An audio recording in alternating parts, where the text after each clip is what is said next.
ప్రార్థన చేసుకుందాం. Let us pray. కృపగల దేవ, ప్రేమగల ఆయన, వాళ్ళు మిక్కిలిగా ప్రేమిస్తున్నాం. మా ప్రియ పరలోకపు తండ్రి, స్తోత్రం చెల్లించుకున్నాం తండ్రి. కృతజ్ఞతల ప్రభా స్తుతిస్తున్నాం, మహిమపరుస్తున్నాం, ఘనపరుస్తున్నాం, ఆరాధిస్తున్నాం తండ్రి. అయ్యా, మీ బిడ్డలను తండ్రి మీ సన్నిధికి వచ్చిన ప్రభా, ఈ విధంగా ఆరాధన బలపరుచుకుని ప్రభా, మీ వాక్యాన్ని ధ్యానిస్తున్నాను. మీ కృప మా దయచేయండి ప్రభా, మీ సన్నిధి మా దయచేయండి ప్రభా. ఆటంకపరుస్తుందిగా శక్తి మీరు లయపరిచి ప్రభా, మాకు కావాల్సిన వాక్యం మాకు దయచేయండి ప్రభా. తద్వారా ప్రభా మేమందరం కూడా ప్రభా ఉత్సాహంతో ప్రభా, ఆత్మ సత్యంతో మేము ఆరాధించబడి మా దయచేయం ప్రతి దయచేయం ప్రతి అక్కడ మేమందరం మీ చెల్లి సమర్పిస్తూ ప్రభా, అల్పుణ ప్రభా నా పాపాలు క్షమించి ప్రభా, శుద్ధీకరించి ప్రభా, అయ్యా నన్ను కూడా వాడుకుని ప్రభా, మీ నా మహిమ తండ్రి ప్రభా, అన్ని నా మహిమ జరిపించమని యేసు ప్రభా నామన బ్రతిమలు అడుగుకున్నాం తండ్రి. ఆమేన్. Amen.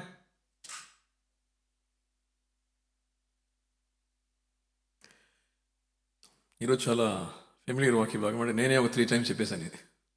So today is a very familiar word. I've only spoken about this 3 times so far. అంటే ఏంటంటే నేను ఇష్టపడి చెప్పలేదు, బట్ నాకు కన్విక్షన్ అనమాట. అందుకని ఇక్కడ మళ్ళీ దీన్ని చెప్పాల్సి వస్తుంది ఈరోజు. It is not just because I feel like saying it, but this is what I've been convicted by. Even last before week చెప్పినప్పుడు కూడా అప్పుడు ఏంది మన సహోదరులు కలిసి ఐక్యత కలిగి ఉండాలి, అవన్నీ కూడా నా ఓన్ ఇది కాదు, అది నా ఓన్ టాపిక్ కాదు, అది బలవంతంగా దేవుడు నడిపించినది అనమాట. అది ఆ verse last time. Even the last before week when I was talking about brothers staying in unity, that was not out of my own interest, but it was a forceful conviction that I had through the Lord. సరే, ఈరోజు మనం చూడబోయేది Proverbs 3rd chapter verses 5 and 6. Today we are going to be looking at Proverbs chapter 3 verses 5 and 6. అందరు కలిసి చదువుకుందాం. Let us all read together. Trust in the Lord with all your heart and lean not on your own understanding. In In all your ways acknowledge him and he will make your path straight. ఒకసారి తెలుగులో చదవగలరా? Can anybody read this out loud in Telugu, please? నీ పూర్ణ హృదయంతో యెహోవా యందు నమ్మిక ఉంచుము, నీ ప్రవర్తన అంతటి యందు ఆయన అధికారమునకు ఒప్పుకొనుము. అప్పుడు ఆయన నీ త్రోవలను సరళము చేయును. సో ఇది చాలా పవర్ఫుల్ వాక్యం అనమాట. ఇది చాలా పవర్ఫుల్ వాక్యం. ఏంటంటే ప్రాక్టికల్గా మన జీవితంలో ఈ వాక్యాన్ని మనం పాటిస్తే కనుక అద్భుతమైన రిజల్ట్స్ మనం చూస్తాం. This is a very powerful verse, and if we practice this in our own life, we will see powerful results out of it. సరే, ఏం చెప్తుందండి ఈ వాక్యము? నీ పూర్ణ హృదయంతో యెహోవాని ఏం trust in the lord with all your heart. ఏంటంటే దేవుడిని మనం ట్రస్ట్ చేయాలా మన పూర్తి హృదయంతో. అది కానీ చేస్తే తర్వాత ఏముందంటే కింద రిజల్ట్స్ అనమాట. Lean on your own understanding, in all your ways acknowledge him and he will make your path straight.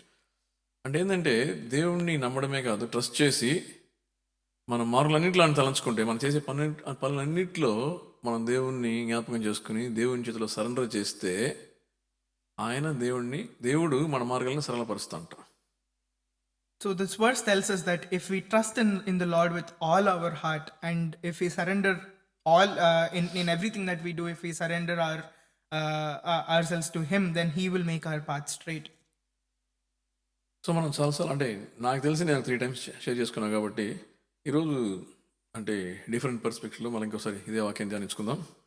In as far as I know, I've shared this 3 times with everybody, but today from a different perspective, let us meditate on this word. Trust అంటే ఏంటి?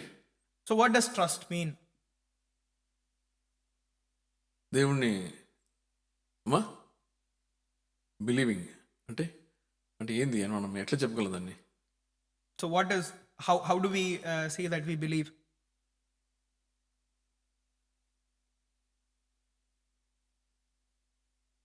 We have the assurance ఓకేని, అంటే నన్ను నమ్మడం. మనం assurance ఎవరైనా మనకి ఒక వాక్యం చెప్తే, లేకపోతే ఎవరైనా ఒక మాట ఇస్తే మనం నమ్మడం, అదే కదా. లేకపోతే ఒక మనిషిని నమ్మడం, మనిషి చెప్పినా మాట నమ్మడం, ట్రస్ట్, అంతే కదా. సో ఇక్కడ మనము ఏంటి చెప్పొచ్చు అంటే, సరే బైబిల్లో ట్రస్ట్ అంటే మనకి ఎవరు గుర్తొస్తారండి? So in the Bible, who do we get reminded of when we think of trust?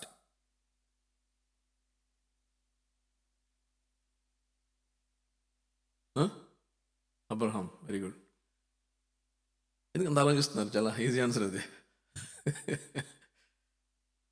Trust అంటే ఏంటంటే బైబిల్ ఉంటుంది, అబ్రహాము దేవుడు నమ్మాడంట, అది ఆయనకి ఏమి ఎంచబడిందంట? నీతికి ఎంచబడిందంట. ఆయన ఏం చేయలేదు, దేవుడిని ట్రస్ట్ చేశాడంట.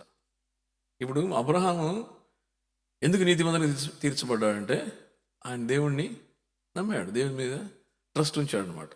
In the Bible, we know that Abraham had faith in the Lord, and that faith was counted as righteousness towards him. కాబట్టి అబ్రహాము చాలా పనులు చేశాడు దాని తర్వాత. అయితే ఆ పనులు వెనకాల ఉన్న బలమైన కారణం ఏంటంటే దేవుడి మీద నమ్మకం. So Abraham did a lot of things after, and one of the most prominent reasons behind all the things that he did was the faith in the Lord. Abraham దేవుడు చెప్పిన మాటల్ని లిటరల్గా అట్లే తీసుకునేసాడు అనమాట. ఏం చెప్తే టక్కన నమ్మేశాడు దాన్ని. So Abraham, whatever the Lord was telling him, he used to take them literally as they for what they are. మనం అంటే ఏం చేస్తామంటే దేవుడి వాక్యం ఎక్కడ మనం లాజికల్గా ఆలోచిస్తాం అనమాట. ఇది ఎట్లా మనం తీసుకోవచ్చు, దీన్ని మనకి ఎట్లా అనుకూలంగా దీన్ని మనం యాక్సెప్ట్ చేసుకోవచ్చు, లేకపోతే అంటే మనకి ఎట్లా అనుభవించుకోవచ్చు అని మనం రకరకాల ఆలోచిస్తుంటాం. What we do rather is to apply it in a more logical sense as to how it might apply to us. కొన్నిసార్లు దేవుడు ఇచ్చిన వాక్యం మనకి అది కొంచెం స్ట్రిక్ట్గా సీరియస్గా అనిపించింది, అది మనకు కథలు అనుకుంటాం మళ్ళీ.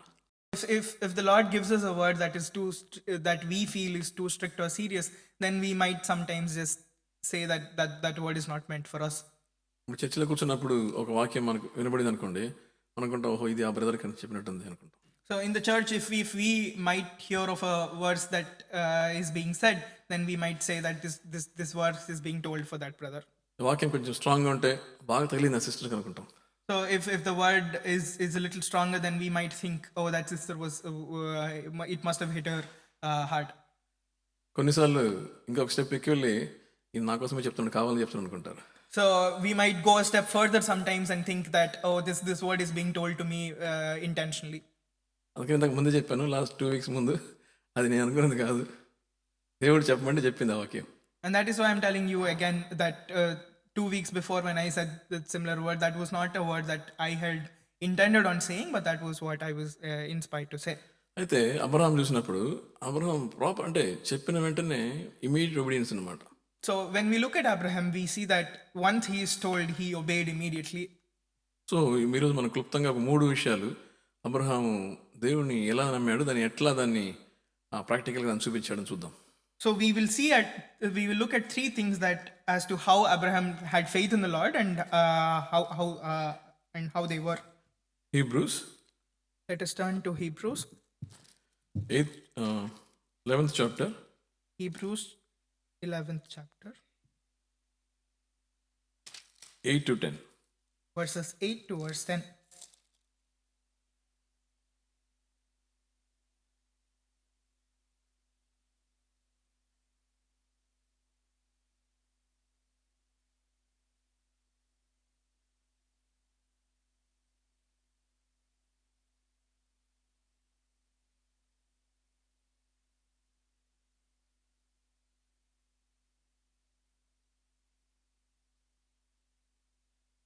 చాలు.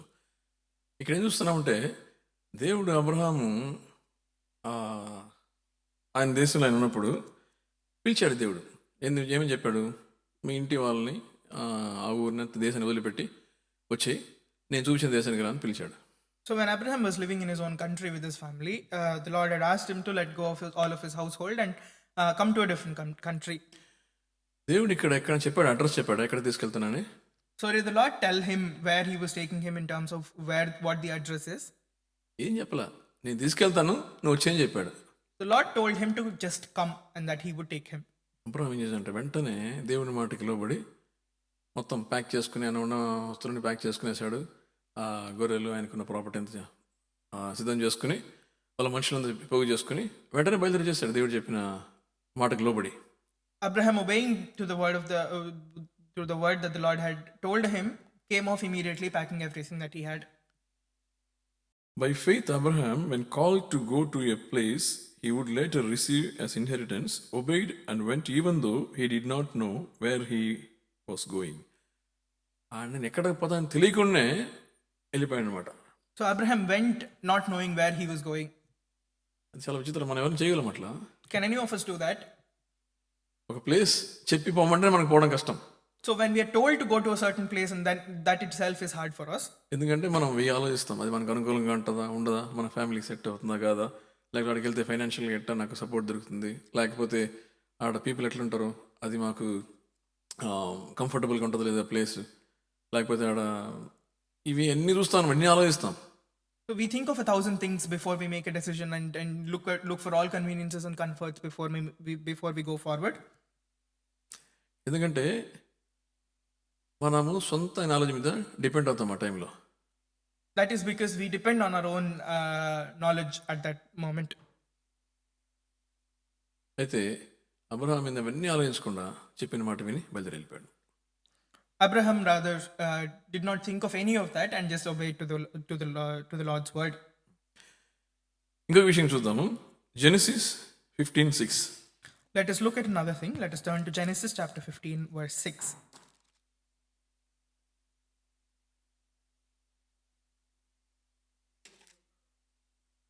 చూడండి. Abraham believed the lord and it credited it to him and he credited it to him as righteousness. Abraham దేవుణ్ణి ఏమో తెలియలేముంది, నమ్మాను అంతే. ఎందుకు నమ్మాడంటే అబ్రహాం ఇక్కడ ఏం చేశాడంటే దేవుడు చెప్పిన మాట నమ్మాడు. ఏం మాట చెప్పాడు దేవుడు? ఆయనకి 75 సంవత్సరాలు ఉన్నప్పుడు నీకు పిల్లల్ని ఇస్తాను, అంటే కుమారుని ఇస్తాను, ఆయన ద్వారా నీ సంతానం విస్తరిస్తుంది. ఎంత విస్తరిస్తుందంటే ఆకాశం చూడు నక్షత్రాలు ఉన్నాయో అంతగా, సముద్రాన్ని ఇసుక చూడు అంతగా నీ యొక్క సంతానాన్ని, లేకపోతే నీకు పిల్లల్ని నీకు విస్తరింపజేస్తానని చెప్పి, జనరేషన్ విస్తరింపజేస్తానని చెప్పి దేవుడు చెప్పాడు అనమాట. So here it says that he believed in the Lord and he was counted and he counted it to him as righteousness. So what did he believe in? He believed that at the age of 75 years, when the Lord promised him that his generations would be as vast as the stars in the sky and the particles of sand in the desert. అయితే ఆయనకి age 75. ఆ టైంలో దేవుడు వాగ్దానం ఇచ్చాడు.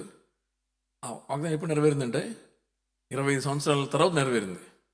So at the age of 75, the Lord promised him, the Lord gave him a promise, and that promise was fulfilled 25 years after. అయితే అబ్రహాము దేవుడు నమ్ముకుంటా ఉన్నాడు అనమాట. So Abraham just kept believing in the Lord. ఎందుకు చెప్పింది ఎవరు? వాగ్దానం ఇచ్చింది ఎవరు? Because it was God who had promised him. నమ్మదగిన దేవుడు. And he is a faithful God. కాబట్టి 75 సంవత్సరాలు ఆయనకి వృద్ధుడు, వాళ్ళ వైఫ్ కూడా ఆల్మోస్ట్ ఆమె కూడా వృద్ధురాలే.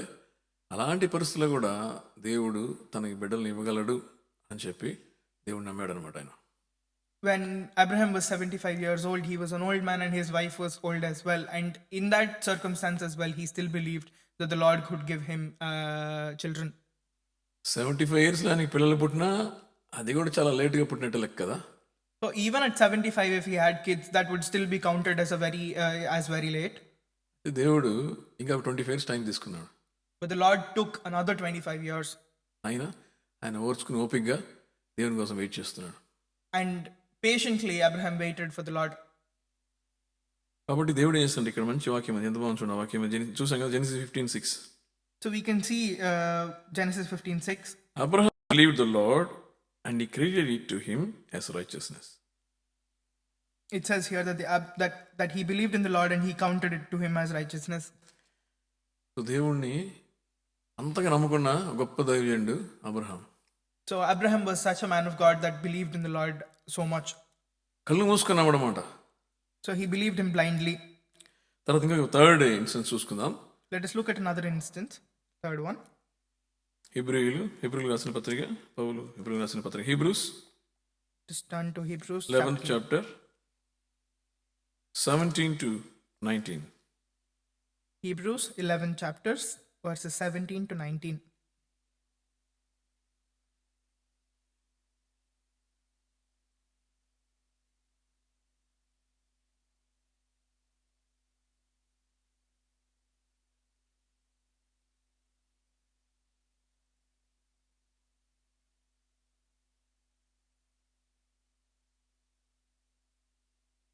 చూసారా ఇక్కడ ఎంత బాగుందంటే అబ్రహాము తన కుమారుణ్ణి బలి ఇవ్వడానికి కూడా వెనుకం చేయలేదు, ఎందుకంటే దేవుడు అడిగాడు కాబట్టి. So Abraham did not take a step back even when he was asked to sacrifice his own son. That is because God asked him of it. ఎందుకంటే ఇక్కడ హెబ్రీ పత్రికలో ఏం చెప్పబడిందంటే అబ్రహాం ఎందుకు ఆ పని చేశా అంటే ఆయన దేవుడు నమ్మాడంటే ఏమని నమ్మాడంటే దేవుడు ఆల్రెడీ నాకు చెప్పాడు కదా, ఈ ఐజక్ ఉన్నాడు కదా, నీ కొడుకు ఐజక్ ఉన్నాడు, ఈ ఐజక్ని విస్తరింపజేస్తాను, ఈయన ద్వారా నీ సంతానం ఇట్లా విస్తరింపబడుతుంది దేవుడు చెప్పినప్పుడు ఈ ఐజాక్ని దేవుడు బలియమని అడిగినప్పుడు మరి ఎట్లా జరుగుతుంది అది? కాబట్టి దేవుడు చెప్పాడు కాబట్టి తప్ప తిరిగి దేవుడు అతను లేపగలడు అని చెప్పి నమ్మాడంట. So Abraham believed that since the Lord had given him a promise that it was through Isaac that the promise was going to be fulfilled, Abraham believed that even if he did sacrifice Isaac, in fact, God would raise him back.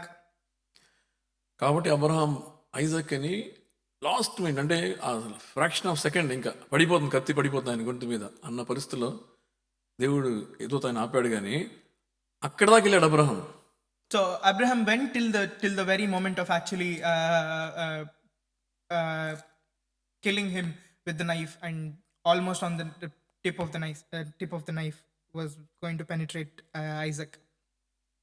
అసలు అది మనం ఊహించలేని పెద్ద పరిస్థితి అనమాట. So it is unimaginable for us. So ఈ విధంగా అబ్రహాము తన జీవితంలో దేవుడి మీద ఎంత నమ్మకం కలిగిన బిడ్డ అంటే అంత నమ్మకం కలిగి దేవుడిని గట్టిగా పట్టుకుని దేవుడు ఏం చెప్తే దాన్ని నమ్మి విశ్వసించి ముందుకెళ్ళాడు అనమాట. Abraham had such faith that he held on to God irrespective of what was told to him and obeyed. ఎందుకంటే దేవుడు నమ్మదగిన దేవుడిని అబ్రహాము బాగా అర్థం చేసుకున్నాడు. Because Abraham understood that God was a faithful God. So మనం చాలాసార్లు మనకి ఇలాంటి పరిస్థితి వస్తుంది, కానీ మనం చాలాసార్లు పడిపోతుంటాం.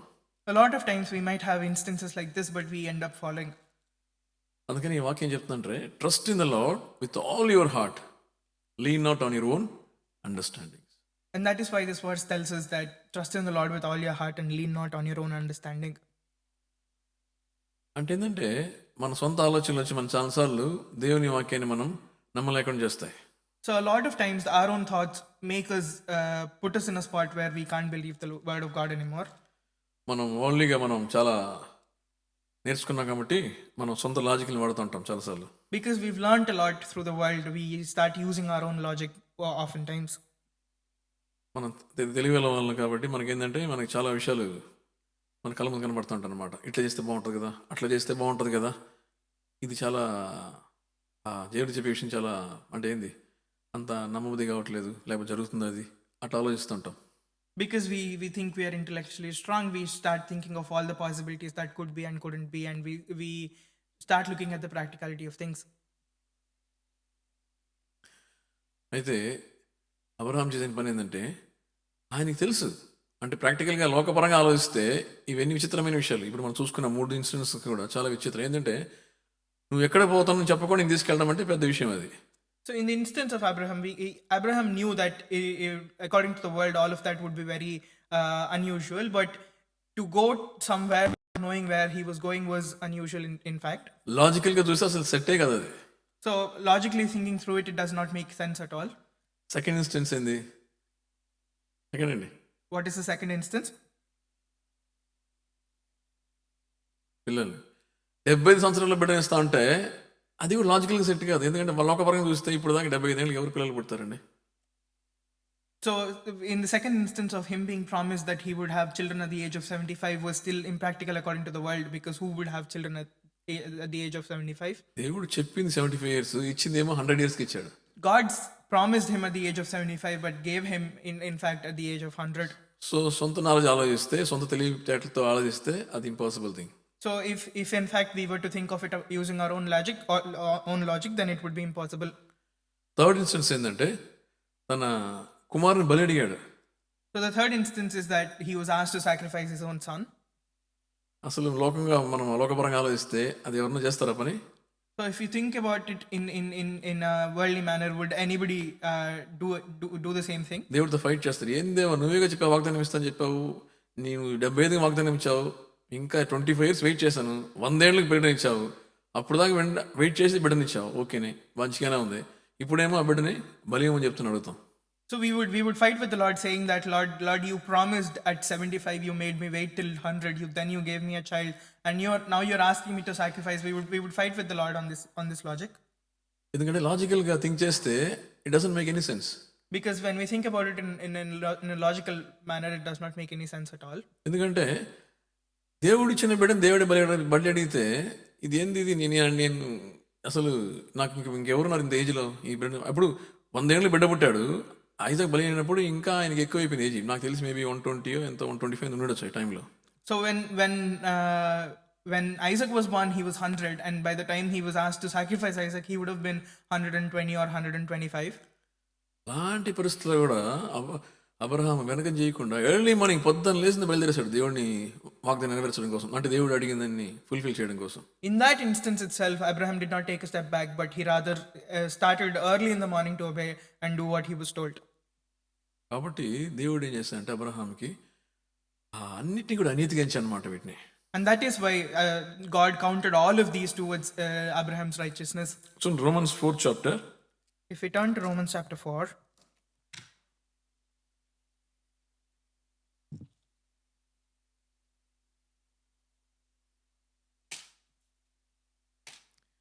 ఫస్ట్ నుంచి చదుదాం. ఒకటి వచ్చిన నుంచి, what then shall we say that Abraham our forefather discovered in this matter? If in fact Abraham was justified by works, he had something to boast about, but not before God. What does the scripture say? Abraham believed God, and it was credited to him as righteousness. So ఇక్కడ చూస్తున్నాం మనము, ఆయన దేవుడిని నమ్మాడు, ఆ నమ్మకాన్ని తన క్రియలతో చూపించాడు. నమ్మడం అనేది హృదయం జరుగుతుంది, దాన్ని ఆయన క్రియా రూపంలో చూపించాడు. దేవుడు దాన్ని ఏమంట ఆయనకి నీతిగా ఎంచాడంట. we can see here that Abraham believed in God, and he showed that in his works, and it was counted to him as righteousness. So దీనికి అన్నిటికీ వెనకాల కారణం ఏంటంటే అబ్రహాంకి దేవుని యొక్క క్యారెక్టర్ తెలుసు. Because the reason behind all of this is because Abraham was aware of God's character. 1 Corinthians 1st chapter 9th verse. We turn to 1 Corinthians 1st chapter and verse 9. Bible అంతా కూడా దేవుడి గురించి చెప్పబడింది, దేవుడు నమ్మదగిన దేవుడని. Throughout the Bible we are told that God is a faithful God. So దేవుడి యొక్క ఒక గుణగణం ఏంటంటే, ఆయన చాలా గుణగణాలు ఉన్నది కానీ దాంట్లో ఒకటి ఏంటంటే దేవుడు నమ్మదగిన దేవుడు. While God has many characteristics, one characteristic that God does have is, ఇక్కడ చూడండి, God who has called you into fellowship with his son Jesus Christ our Lord is faithful. తెలుగులో వస్తుంది,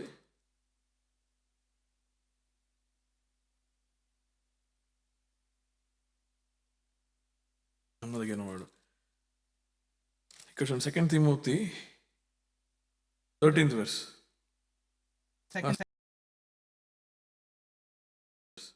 2 Timothy chapter 2 and verse 13.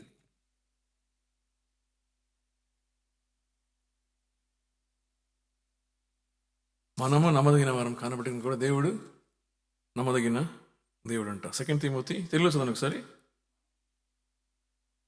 మనము నమ్మదగిన వారమైనను ఆయన నమ్మదగిన వాడుగా ఉండును. అంటే ఏంటంటే మనుషులు మనం నమ్మదగిన వారం కానేగా అసలు కదా. మనల్ని మనం అంతెందుకు, ఇప్పుడు మన పక్క వాళ్ళని నమ్మడం చాలా కష్టం. క్లోజ్ ఫ్రెండ్ అంటే కొంచెం నమ్ముతాము, ఇంకా ఫ్యామిలీ మెంబర్స్ ఇంకా కొంచెం ఎక్కువ నమ్ముతాం. అయితే అది కూడా ఎప్పుడు ఒకసారి పడిపోతుంటుంది. As humans, it is in fact very hard for us to trust in anybody, and to trust in a stranger is hardly possible, and we maybe can trust in friends on a general basis, but to trust is hard. To be trusted and to trust is very hard for humans. అయితే కొన్నిసార్లు విచిత్రం ఏంటంటే మనల్ని మనం కూడా నమ్మకలేము. And sometimes the strange fact is that we can't in fact trust ourselves as well. సరే పక్కన నమ్మకపోతే పోయింది, మనం కూడా మనం నమ్మలేము కదా. it's okay if you're not able to trust somebody else, but if it's strange if you're not able to trust yourself as well. ఎవరికైనా experience ఉందా? Does anybody have this experience? మనమే అనుకుని ఉంటాం ఒకటి, దాన్ని మనమే వైలేట్ చేస్తాం. We ourselves would have thought that we would do something, and then we go ahead and violate that ourselves. మనమే ఒకసారి అష్యూరెన్స్ ఇచ్చుకుంటాము, తర్వాత మనమే దాన్ని వైలేట్ చేసి మనమే దాన్ని నమ్మకుండా పోతాం అనమాట. So we give ourselves an assurance that we would do it, and then we would end up not doing it. అట్లా ఎవరైనా ఎక్స్పీరియన్స్ ఉంది? Experience Does anybody have that kind of experience? ఎవరికి లేదా? నాకైతే ఉంది. I don't know if anybody else has it, but I have it. నేనైతే నన్ను నమ్మను ఇప్పుడు. The one thing that I do is to not trust myself, ఎందుకంటే మనకు అనుభవం ఉంది కాబట్టి. because I have experience. అయితే దేవుడు చెప్తున్నా అంటే బైబిల్ చెప్పబడింది, క్లియర్ చెప్పబడింది. దేవుడు తెలుసు కాబట్టి మనము నమ్మదగిన వారం కాము. Because the Lord knows that we are not trustworthy, అయితే దేవుడు ఒక్కడే నమ్మదగిన వాడు. and only God is faithful and trustworthy. If you are faithless, he will remain faithful, for he cannot disown himself. 2 Timothy 2nd chapter 13th verse.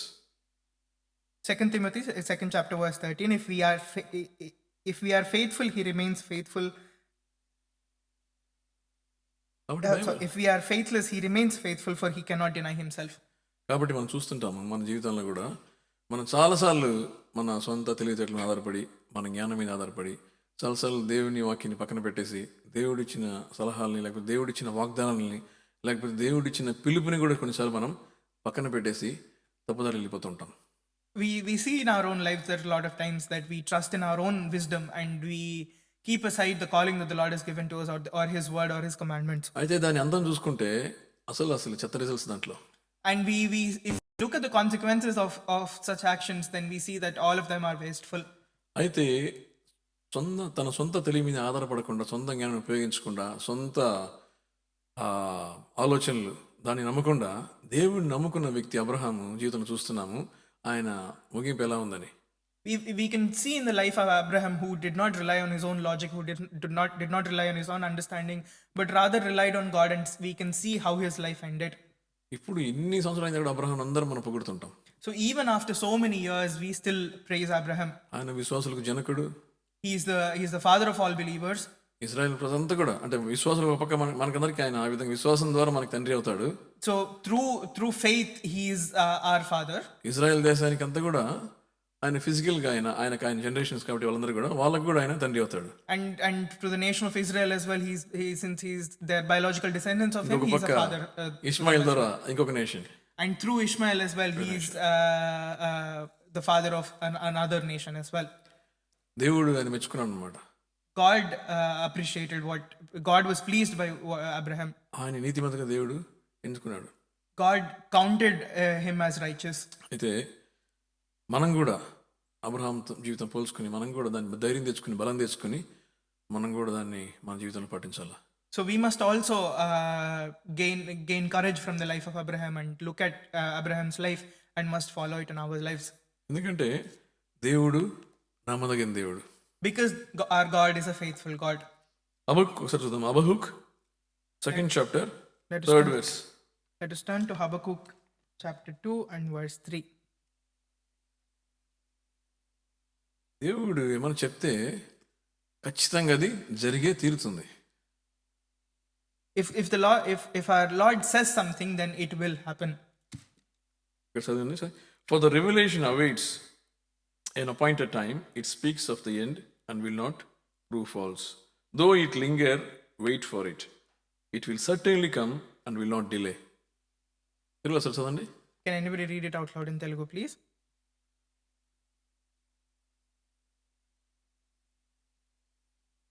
హబక్కూక్ 2:3. Habakkuk chapter 2 and verse 3. నిర్ణయకాలం ముందు జరుగును. ఏదమ్మా? సమాప్తమొకటికై ఆధారపడుచున్నది, అది తప్పక నెరవేరును. అది ఆలస్యంగా వచ్చినను దాని కొరకు కనిపెట్టుము, అది తప్పక జరుగును, జాగు చేయక వచ్చును. ఏంటంటే దేవుడు ఇక్కడ ఒక దర్శనం గురించి చెప్తున్నమాట.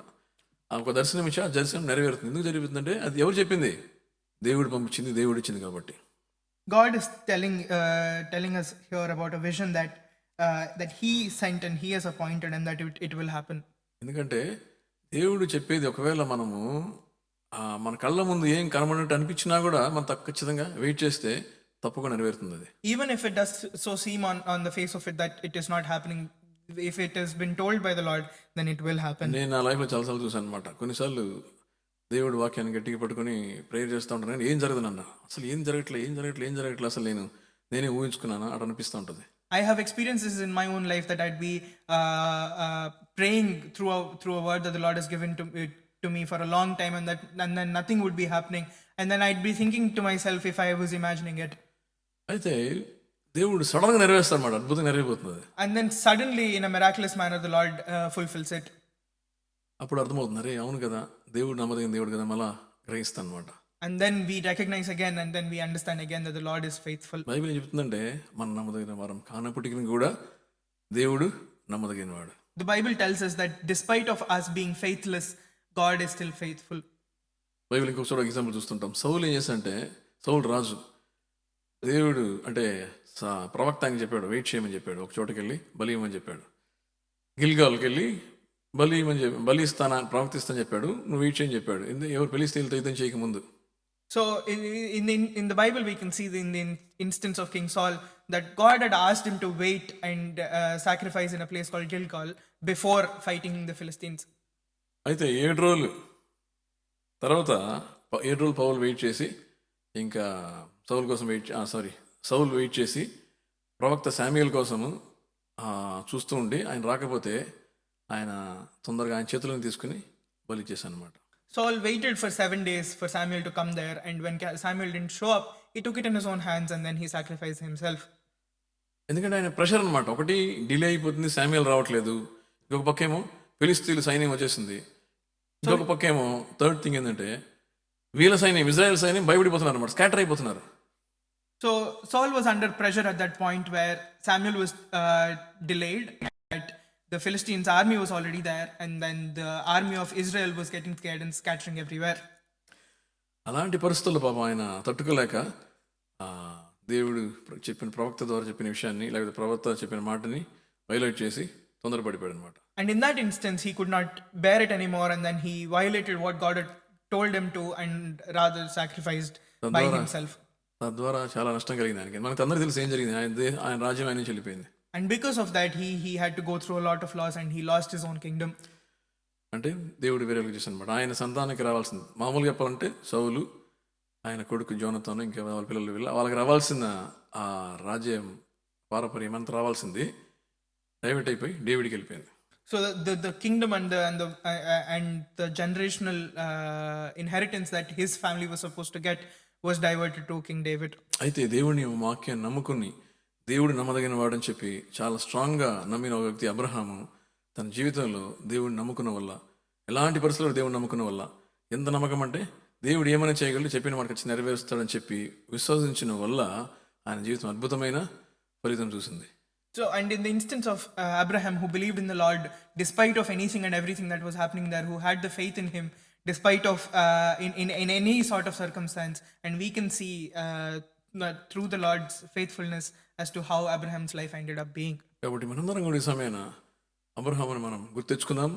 నమ్మదగిన దేవుడు మన దేవుడు వాగ్దానం నుంచి నెరవేర్చేది. అందరి జీవితాల్లో కూడా ఈ అనుభవం ఉంటుంది, దేవుడు వాగ్దానం నెరవేర్చాడు మన జీవితంలో. Let us all remember Abraham and his faith, and let us all remember that the Lord is faithful, and all of us would have had an instance in our own life where our Lord would have fulfilled a promise. Bible చెప్తుంది దేవుడు ఎన్నడూ విడువని ఎడబాయిన దేవుడని. The Bible tells us that the Lord shall never leave us or abandon us.